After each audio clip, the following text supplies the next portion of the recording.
Entre as cidades de Sorocaba e Araçoiaba da Serra, ergue-se majestoso e solitário o Morro Araçoiaba, destacando-se como um gigante na paisagem de campos e cerrados. É como se fosse um fantástico monumento marcando a chegada do primeiro homem branco a entrar nessa região. Isto aconteceu em 1589, quando os mineradores Afonso Sardinha, pai e filho, descobriram as jazidas de ferro nas matas do Araçoiaba e instalaram na região pequenos fornos de fundição de ferro, os primeiros fornos do Brasil. O feito repercutiu tanto que o governador-geral do Brasil, Francisco de Souza, viajou de Salvador da Bahia e Ipanema para conhecer as minas do Sardinha.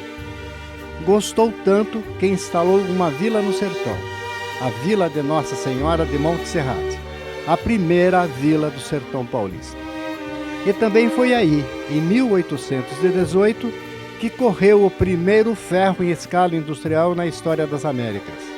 E Ipanema, mais uma vez, fica famosa como o berço da siderurgia nacional. Esse local prodigioso, de tantos feitos e de tantas glórias, existe. A antiga e real fábrica de ferro de São João de Ipanema é hoje a Floresta Nacional de Ipanema. Ela existe. Nós fomos até lá e estamos trazendo notícias de suas ruínas, dos seus novos projetos e dos seus sonhos. O programa Linha do Tempo está se deslocando hoje para outro espaço aqui no município de Iperó, mais precisamente na Fazenda Ipanema, Flona, Floresta Nacional, do IBAMA, do Instituto Brasileiro de Meio Ambiente. E o nosso entrevistado é o Luciano Bonatti Regalado. Ele é biólogo de formação, ele é analista ambiental aqui dentro do Instituto do Meio Ambiente, Brasileiro do Meio Ambiente, e ele, junto a isso tudo, está desenvolvendo um projeto de desenterrar a história de Fazenda Ipanema. Desenterrar e trazer ao conhecimento de todo o Brasil essa que é uma das mais importantes histórias do Brasil e, em termos de siderurgia, da história da siderurgia nacional, talvez seja o acervo mais importante que nós temos. Então, quem vai falar conosco hoje é o Luciano. Tudo bem, Sérgio? É um prazer recebê-los aqui. Nós estamos aqui na Floresta Nacional de Ipanema, né? Especificamente nesse espaço aqui que é a antiga sede administrativa da Real Fábrica de Ferro. É um prédio histórico de 1811 restaurado e que hoje estamos buscando dar uma utilidade para ele na forma de abrigar o nosso centro de memória. Foi bom se abordar a questão de nós estamos na antiga Fazenda Ipanema, né? IBAMA, porque assim, hoje essa área é administrada por um outro órgão, que é o Instituto Chico Mendes de Conservação da Biodiversidade. Em 2007, o IBAMA saiu da estrutura do IBAMA, as diretorias que cuidavam das áreas protegidas, e se criou um novo órgão. E a população, a sociedade, pouco conhece ainda. Exatamente. Né? Isso é interessante se abordar, porque na nossa região aqui, o pessoal ainda acha que nós somos IBAMA. Em que pese, nós somos uma instituição irmã do IBAMA, mas estamos hoje no Instituto Chico Mendes, que é o ICMBio. Né? E Chico Mendes para nós é o Parque Natural. O pessoal confunde muito, porque eles associam muito ao Parque Natural, que já foi denominado Chico Mendes bem antes. Bem antes.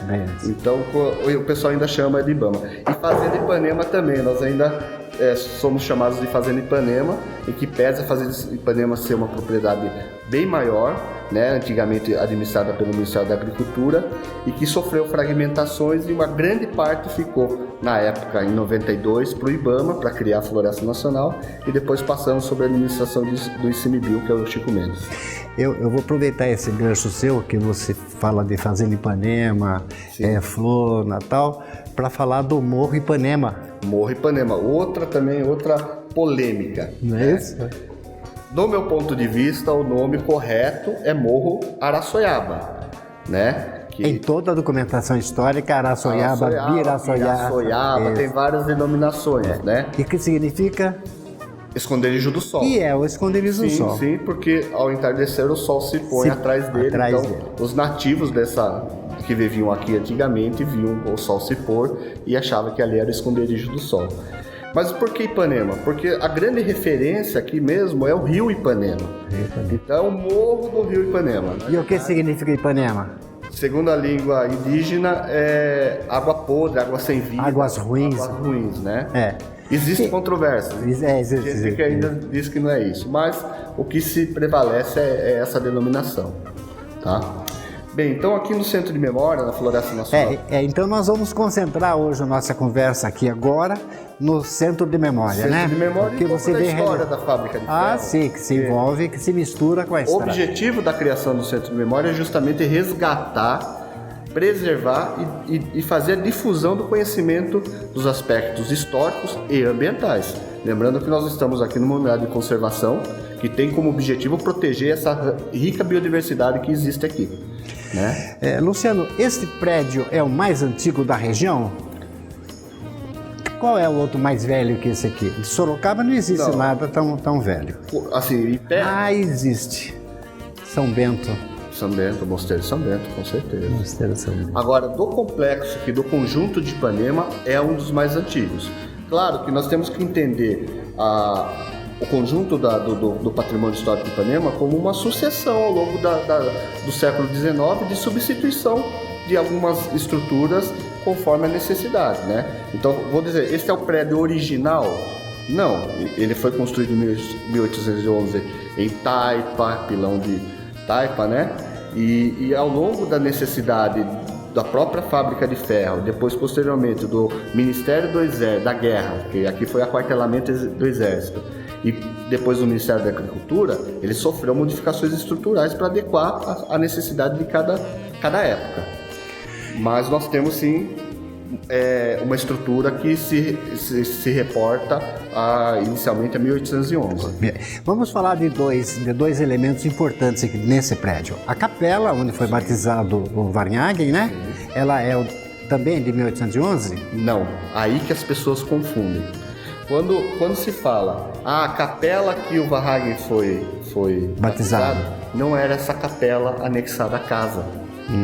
Essa capela, pelos registros históricos que nós levantamos, que boa parte dos arquivos... Então ali é só o batistério até, é do Varnhagen. Nem o batistério. Por quê, Sérgio? Essa é a história de Ipanema, ela está sempre se remodulando. A gente não pode falar que existe uma história fixa, porque assim, a gente tem vários livros, vários documentos que acabaram se perpetuando alguns erros. Não foi por culpa de quem escreveu, mas porque na época que a pessoa escreveu, ela teve acesso a um determinado documento. Certo. Né? Então, para explicar, Varnhagen nasceu em 1816. Naquela época, o que se chamava de capela, existia uma capela mesmo aqui, mas não anexada à casa. Era a capela da fábrica, que hoje é justamente onde nós temos o cemitério protestante. Aquele portal que existe do cemitério, na verdade, era a entrada da capela. Então, provavelmente, Varnhagen, ele nasceu nesta casa, porque essa era a casa sede onde o pai dele, que era o diretor, morava, mas ele foi batizado lá. Essa capela, pelos registros, ela é de 1835, 36. Essa? É. A partir do momento que nós tivemos um diretor chamado João Bloin, um alemão que veio administrar aqui, o Major João Bloin, que ele reformulou essa casa para ele morar e aí se criou essa capela. Agora, a imagem que está lá dentro, a pia batismal, ela sim é da época do Varnhagen, mas que ficava na outra capela. Certo. E o chalé de Dom Pedro, o famoso chalé do Sobrado, Dom Pedro, né? Sobrado. Então, realmente, Dom Pedro II, quando ele teve a maioridade declarada, né? O diretor na época aqui, ele queria fazer uma homenagem a Dom Pedro II, né? Então ele criou primeiro o portal da maioridade, que é aquela porta de ferro da Casa das Armas Brancas, né? Mas o Dom Pedro ele não veio no período da maioridade aqui, ele veio posteriormente. Posterior, né? Foi em 1846. E para abrigá-lo, né? O diretor então mandou, anexo a essa construção que era a casa do administrador, construir um sobrado. E conta essa história que esse sobrado foi construído, levantado em questões de 2, 3 semanas no máximo. E Dom Pedro II esteve 5 vezes aqui e ficou abrigado justamente nesse sobrado. Bom, vamos falar um pouquinho do Museu do Ferro, que é uma das suas propostas. Nós vamos deixar isso para o próximo bloco. Ótimo. Tá? A Zona Norte é grande em tudo. Tem os maiores bairros, as maiores obras, os maiores parques e tem também o maior jornal de bairro de Sorocaba. Jornal Zenorte, há 9 anos, levando informação à Zona Norte. Agora semanal, toda sexta-feira nos melhores pontos da Zona Norte. Distribuição gratuita. Anuncie 3418-5285. Visite o portal de notícias jornalzenorte.com.br. Jornal Zenorte, a voz da Zona Norte. Diniz Assessoria Empresarial. Confiabilidade, credibilidade, agilidade, tecnologia e as melhores soluções na prestação de serviços empresariais. Infraestrutura e equipe especializada e altamente treinada para atendimento de pessoa física e jurídica. Você direciona toda a sua energia para a sua empresa e a Diniz Assessoria cuida de tudo o que você precisa para uma gestão financeira tranquila, segura e confiável para o seu negócio. Diniz Assessoria Empresarial. Viu, Luciano, enquanto nós não chegamos lá no prédio de Armas Brancas, que se chamou antigamente, não sei se continua chamando o prédio das Armas Brancas. Vamos falar um pouquinho desse seu trabalho agora, sua grande meta, que é o Projeto Memória. Sim. Sérgio, o Centro de Memória, a história do Centro de Memória é a seguinte. Nós trabalhamos aqui na Floresta Nacional e temos uma procura muito grande de pesquisadores e estudantes atrás de informações sobre a história, tanto ambiental como a parte histórica mesmo, né? Certo. E em 2009 nós sentimos essa necessidade, então, de tentar reunir informações sobre a história daqui para poder disponibilizar para o público. Então nós começamos esse trabalho com um núcleo de estudos históricos e ambientais internos, né? Então começamos a percorrer no estado de São Paulo, no Brasil, instituições que teriam informações, fotografias, documentos, mapas que se reportam a Ipanema, né? Certo. Fazer um grande catálogo. E aí em 2013 a gente viu que esse trabalho estava bem avançado, então buscamos dar uma formalidade maior para ele e criamos dentro da estrutura da Floresta Nacional o Centro de Memória de Ipanema, Certo. que tem como missão então de resgatar essa documentação, né? E disponibilizar. E principalmente disponibilizar. Que adianta existir uma informação se o público não tem acesso, né? Então a ideia é essa. Então não é a gente ter os originais, é saber que os originais estão nas outras instituições bem guardados, mas poder ter as reproduções e ofertar para esse público. E também resgatar o que nós tínhamos aqui. Por exemplo, nós pegamos o acervo fotográfico do Ministério da Agricultura, que foi feito ao longo de 40 anos aqui, que estava praticamente jogado, né? E estamos catalogando. E já chegamos assim num número de 22 mil negativos 6x6, que conta a história desta área do Ministério da Agricultura aqui dentro ao longo dos últimos 40 anos. Luciano, vamos supor que tem alguém nos ouvindo aí. Sim. E fala assim, eu vou amanhã em Ipanema ver na Floresta Nacional do Ipanema para ver esses documentos, essa história. Ele pode vir? Nós pedimos apenas que ligue para agendar, porque nós não temos um espaço adequado. Então tem que ter um agendamento. Um agendamento. Hoje tem, até para que a gente possa separar o material, porque são centenas, dezenas, milhares de documentos, né? Certo. E assim, muitas vezes nós não temos o documento original, nós temos uma cópia ou o arquivo digital que a gente pode oferecer para a pessoa para pesquisa e encaminhar para a instituição que detém os originais. Tá ok. Bom, vamos ver a história ao vivo agora, os prédios que nós temos aqui, que são muito bonitos. Vamos conhecer? Vim em Ipanema e ver o sítio histórico. Então vamos lá, tá?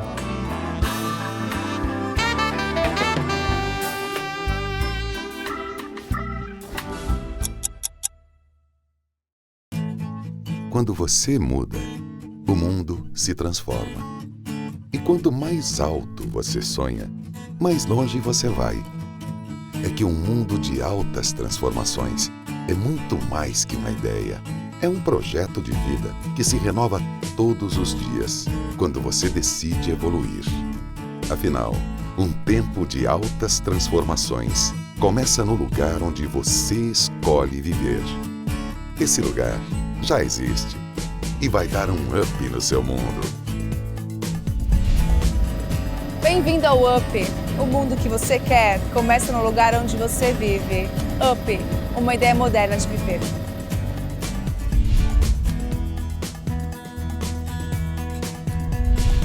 São 180 lotes a partir de 1.000 metros quadrados em um loteamento residencial inovador, reunindo o melhor da tecnologia, da arquitetura e da sustentabilidade para o seu conforto e a sua qualidade de vida.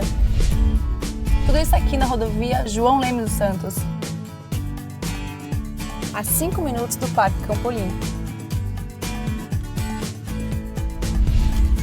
No Up, todas as áreas comuns do empreendimento contam com inovações exclusivas. Sistema de aproveitamento da água da chuva para uma série de utilizações do empreendimento, gerando muito mais economia e preservando o planeta.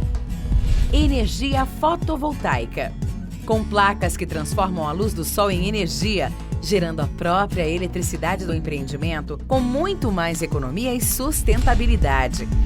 Telhado ecológico, uma tendência mundial na construção civil. Economiza os recursos naturais e oferece muito mais conforto a você e sua família. Rede elétrica subterrânea. Todo o cabeamento elétrico que leva à sua casa será subterrâneo. Muito mais segurança, modernidade, conforto e economia. Tudo isso em uma área de trilhas ecológicas com segurança 24 horas. A poucos minutos do Parque Campolim, dê o up que faltava na sua vida. É hora de mudar o mundo, começando pela sua casa. Up, o futuro começa aqui.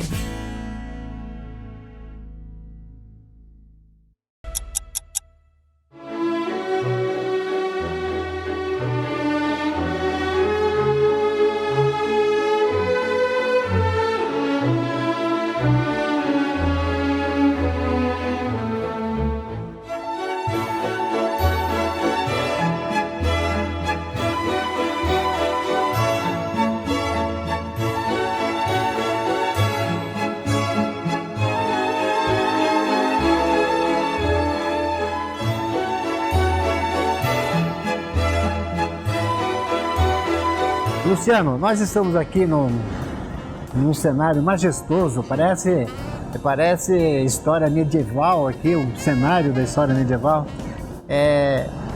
Esse prédio vai fazer parte daquela ideia que vem sendo curtida de se criar um Museu Nacional do Ferro aqui? Sim, Sérgio. Nós estamos na chamada Casa das Armas Brancas, né? E oficialmente o nome é Oficina de Arames, Fios e Laminados. Esse prédio ele é um prédio majestoso, tem uma arquitetura, né, bastante apreciada, inclusive hoje pelos arquitetos. E ele foi levantado em 1886 e o pessoal acha que aqui se produziu muitas armas para a Guerra do Paraguai, mas na verdade... Baioneta, facão... Na verdade, esse prédio é posterior à Guerra do Paraguai, mas ele foi construído no local onde existia uma fábrica que possivelmente ofertou ferro para a fabricação, né? A história do Museu Nacional do Ferro é interessante porque ela surgiu lá na década de 60, 1967, quando esse prédio praticamente estava no chão, né? Era o Dr. Nóbrega. Nóbrega, era o diretor do Ministério da Agricultura. Isso. Esse prédio ele estava no chão e houve um apelo. Eu lembro até, eu tenho até hoje, não que eu nasci naquela época, mas me deram a matéria da revista O Cruzeiro. A revista fez uma matéria sobre o abandono disso aqui. E isso teve uma repercussão muito grande dentro do governo e da sociedade. Então, em 1967, 57, desculpe, começou a se estudar então a restauração desse prédio. Com qual finalidade? De se resgatar a memória da siderurgia nacional, que nasceu aqui. Então se pensou em restaurar aqui e dar um uso de Museu Nacional do Ferro. Tá. Certo? Só que essa ideia, ela perdurou até a década de 70, depois sumiu. Acho que por questões políticas, mudança de governo, a ideia surgiu. Mas nem documento foi criado? Então, hoje nós estamos resgatando os documentos, os processos daquela época, para ver qual era a ideia inicial e poder ver se hoje a gente dá continuidade. Por quê? A gente acredita que isso aqui é um verdadeiro museu a céu aberto. Então, por que não realmente criar um Museu Nacional do Ferro? Nós não temos no Brasil um Museu Nacional do Ferro. Há quem diga que esse aqui é o sítio histórico mais importante e mais bonito de todo o interior de São Paulo. Você acredita nisso? Eu sou suspeito para falar isso. Eu vivo aqui, eu adoro isso aqui. Agora, é o patrimônio histórico industrial de grande importância. É o primeiro sítio histórico industrial tombado no estado de São Paulo, né? Agora, realmente, como eu falei, eu sou suspeito, eu adoro isso aqui, acho a arquitetura, a história aqui magnífica, que todo mundo deve vir conhecer. A história da nossa região e do Brasil passa por aqui e poucos conhecem. Pois é, esse é um outro ponto que a gente devia discutir, né? O turismo aqui dentro é tão fraco, né? Talvez a implantação do Museu Nacional do Ferro seja um atrativo, né? Para trazer um número maior de visitantes. Hoje nós temos uma visitação grande, né? Tanto para as pessoas que visitam a parte histórica quanto a parte ambiental. Nós somos uma unidade de conservação, né? Então, assim, o ponto focal hoje da Floresta Nacional é voltado para o uso público. É poder apresentar para o público os atrativos, tanto históricos como ambientais, para que eles possam conhecer. Porque é aquela máxima, só se preserva, só se dá valor àquilo que se conhece. Certo. Nós temos aqui a antiga, a dita fábrica de armas brancas, né? Mais para frente nós temos os trilhos ali da Sorocabana, da Sorocabana, esses trilhos que passam, ele é a interligação, é o ramal interno da fábrica com a estrada de Sorocabana, que foi criada em 1876. É o ramal interno. E depois temos os fornos, né? Os fornos, né? Que é a alma, né? O coração da fábrica, né? Nós temos duas estruturas, temos o conjunto de altos fornos do Varrag, de 1818, que é a primeira corrida de ferro líquido feita no Brasil, e ao lado dele, já de 1886, mesmo período desse prédio, que é o alto forno do Mursa, que devido ao fim da fábrica e o início da República, nunca foi colocado em operação. Você sabe que a corrida de ferro aqui em Ipanema foi novembro de 1º de novembro de 1818. Foi noticiado na primeira página, quase em manchete, por um jornal de Lisboa. Nossa, eu não tinha conhecimento. É uma informação ótima para a gente ter a reprodução para guardar no centro de memória. Primeira página saiu notícia da corrida de ferro aqui no Brasil e do que isso ia representar para a América. Porque era de grande importância. As pessoas têm que entender que quando Dom João VI veio de Portugal para cá, ele tinha que criar uma nação chamada Brasil. Ele tinha que implantar comércio, tinha que estruturar a indústria, e a fábrica de ferro era justamente o ferro. Do meu ponto de vista, o ferro naquela época era tão valioso quanto o ouro, né? Porque eram poucos países na Europa que dominavam a técnica do ferro e que garantiam o monopólio. Então, o país, para se desenvolver na agricultura, no comércio, precisava ser independente de ferro. Então, historicamente, essa estrutura aqui ela tem uma grande importância, porque a partir de Ipanema e depois de outras fábricas que foram na região de Minas, né, das Minas Gerais, que é o início da indústria brasileira. Tanto é que Ipanema é reconhecido como o berço da siderurgia no Brasil, né, e reconhecido por instituições internacionais. É verdade. Luciano, nós já vimos o prédio, o esforço seu lá de reunir a documentação, preservar a documentação histórica. Estamos aqui no grande parque histórico que é a Floresta Nacional. Qual é o custo de uma preservação, de uma restauração? Você falou que tem inclusive um forno, um dos mais importantes, ameaçado de ruir. Nós temos umas ruínas importantíssimas em termos de história lá na mata, no meio da mata. Qual é o caminho, qual a solução para que o Brasil dê mais futuro, venha a ver isso, ainda consiga ver isso que nós estamos vendo hoje? Sérgio, hoje a situação é um pouco complicada, porque quando você fala em patrimônio histórico, o sítio histórico da Real Fábrica de Ferro, ele é tombado pelo IPHAN desde a década de 60, né? Você está falando em uso, no caso de restauração desse patrimônio, em uso de mão de obra especializada, né? É verdade. Então, assim, quando nós falamos... O número de especialistas é muito pequeno. Sim, é uma mão de obra especializada mesmo. Então, quando nós falamos aqui da restauração da fábrica de ferro, nós estamos falando em milhões, né? Então, por exemplo, esta região que nós estamos, ela já passou por uma fase de restauro em 2005, né? Que é o que a gente chamava de primeira fase de restauro. Ela custou em torno de R$1,5 milhão. Só para dar o primeiro toque. Foi uma questão estética, não foi questão estrutural nenhuma, né? Nós temos e outra, hoje em dia, você quando propõe um projeto de restauro, você tem que dar um uso. Não adianta você restaurar e você não dar um uso para aquilo, porque se deteriora, como uma casa. Se você não faz a manutenção, ela começa a aparecer umidade, trinca, tudo.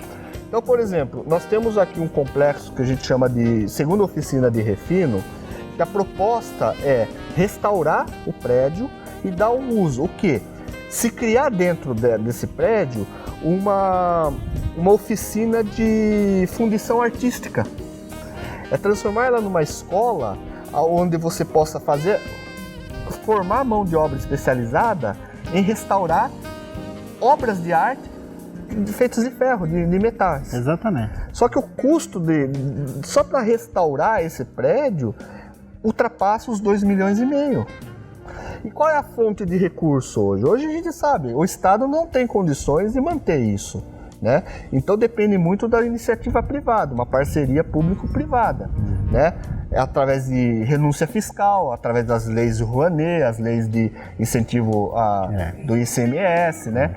Só que assim, você tem uma parte burocrática que você tem que ter um projeto aprovado e você tem um período para fazer a captação de recurso. E você só pode fazer a implantação do projeto quando você tiver a captação completa. E tem alguma coisa andando de concreto para acontecer alguma coisa aqui? Existem os projetos. Existem os projetos. Nós temos feito alguma coisa, e claro, em parceria com o próprio IPHAN. O próprio IPHAN, ele já recentemente ele colocou algum recurso para restaurar a antiga oficina Serraria. A própria ponte articulada que estava com todo o tablado de madeira. Serraria lá da Roda d'Água. Isso, né? Porque a ideia e foi feito o restauro, só que não se conseguiu recurso para colocar ela em prática, que é realmente recuperar a serraria para desdobrar a madeira apreendida para restauro de outros imóveis, né? De patrimônio histórico. Nós tivemos recentemente, o ano passado, retrasado, a restauração da ponte articulada, da ponte de ferro, né, que ela estava em estado precário. Então são medidas pontuais, mas que a gente também precisa de recursos para dar uso. Por exemplo, existe um projeto, um projetozão de se restaurar a Casa das Armas Brancas. Ela tem algum madeiramento que precisa ser trocado, os vãos das janelas antigamente eram todos de vidro, né? É recuperar e dar um espaço para eventos, aluguel, concessão. Porque você oferece para o público usar aquele espaço e o recurso obtido você investe na recuperação.